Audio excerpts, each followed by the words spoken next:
今回紹介させていただくのはラフ・シモンズアーカイブ・レダックスのオーバーサイズドフーディドセーターアントワーププリントです。もともとこのアイテムは暴動機と呼ばれる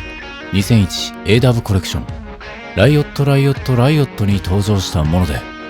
ライオットライオットライオットはラフにとってワンシーズンの休止を挟んで復活となるコレクションにあたるのですが、当時主流であったタイトなシルエットに対して真逆のオーバーサイズやレイヤードが提案され、ファッションシーンに衝撃を与えた重要なコレクションとして今改めて人気の高いコレクションです。ラフ・シモンズは音楽からインスピレーションを受けて服に落とし込むことが多いのですが、このコレクションはイギリス・ウェールズ出身のロックバンドマニック・ストリート・プリーチャーズとそのギタリストのメンバーリッチー・エドワーズの失踪にインスパイアされたコレクションと言われています。そんなライオットライオットライオットのコレクションが今更高騰している理由は、カニエ・ウエストやトラビス・スコット、ドレイクなどのアーティスト着用によるところが大きいのですが、このコレクションのアイテムは今のビッグシルエットの始まりと言える意味でも価値があると思っています。ベトモンのデザイナーとして現れ、今ではバレンシアガを手掛けるデムナ・バザリアがオーバーサイズを業界のビッグトレンドとしましたが、一度気になってビッグシルエットがどこから始まったのか調べたことがあります。するとおそらく1930年代末から40年代前半頃、アメリカで生まれたズートスーツが起源らしく、これは差別で虐げられる非白人系の若者が社会への鬱憤を晴らす一つの手段として登場したのだそうです。ズートスーツに派手なシャツやネクタイ、帽子を合わせたズートスタイルを好む者はズーティーズと言われ、人気ミュージシャンたちの影響で瞬く間に流行していきます。そして1960年代になると、アメリカではヒッピーブームで窮屈な社会からの逸脱を目指し、締め付けの少ない服装としてビッグシルエット系の服装が選ばれるようになり、1970年代にはマンチェスターのソウルボーイズの間でアップテンポなソウルミュージックに合わせてダンスするため、踊りやすい極太のバギーパンツが流行。1980年代はアメリカ西海岸のスケーターが激しいトリックを決めるため、動きやすい服としてオーバーサイズのものが選ばれるようになり、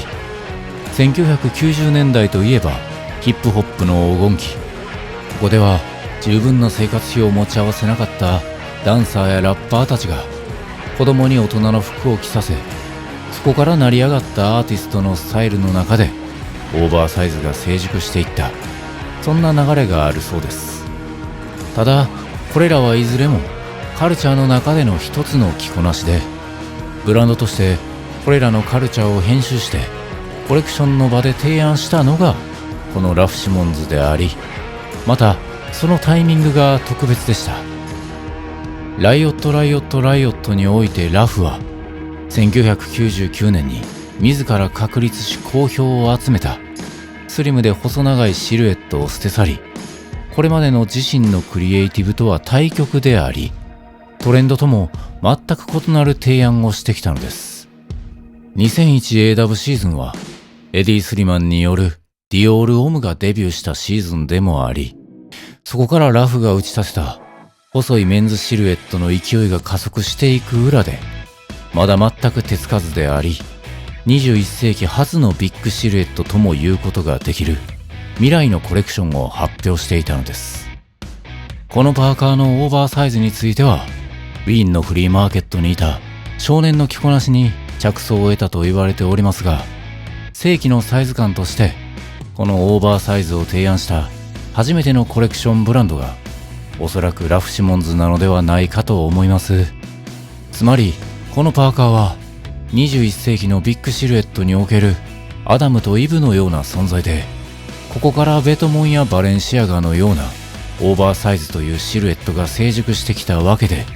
その意味で非常に価値のある一着だと言えるでしょう。改めて本当に大きいアイテムで、身長180センチの自分がサイズ1を着てこれです。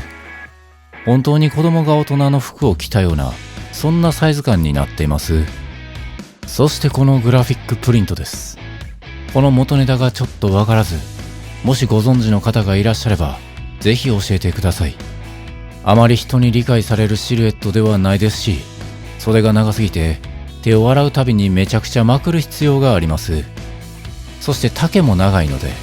ポケットから物を取り出すのも一苦労で、使い勝手は最悪と言えるでしょう。ただ、その使いにくさまで含めて、実にお下がりらしいデザイン背景を踏襲していて、逆にこれで機能性が高くてもデザインソースがブレますので、そういう意味ではぴったりかもしれないなと広い心で受け入れています。そんなところで、ラフシモンズアーカイブレダックスのオーバーサイズドフーディズセーターアントワーププリントの紹介でございました。ご視聴くださり誠にありがとうございました。